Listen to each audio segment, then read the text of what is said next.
సంవత్సరాల మీ కాలంలో తెలంగాణ రాష్ట్రం మీద పడి తెలంగాణ రాష్ట్ర ప్రజల సొమ్మును పందికొక్కుల్లాగా మేసి అడ్డంగా బలిసి ఈరోజు కోటీశ్వర్లైన మీరు తెలంగాణ ప్రజల గురించి మాట్లాడే హక్కు మీకు లేదు. ఎందుకంటే తెలంగాణ ప్రజలకు మీరు చేసింది శూన్యము.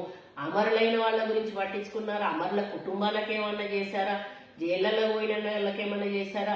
ఉద్యమాలలో పాల్గొన్న వాళ్ళకి ఏమన్నా చేశారా? ఎవరికి ఏం చేయలేదు. ఉద్యమాల్లో పాల్గొన్న వాళ్ళని ఒక్కొక్కరిని మీ పార్టీల నుంచి బయటికి పంపించి ఉద్యమానికి వ్యతిరేకంగా పోరాడిన వాళ్ళని తీసుకొచ్చి మీ పార్టీలలో అందలం ఎక్కించి వాళ్ళందరూ కూడా ఈరోజు కోటీశ్వర్లు అయిన తప్పితే అసలు ఉద్యమకారులు ఎవరు కూడా ఈరోజు బాగుపడలేదు.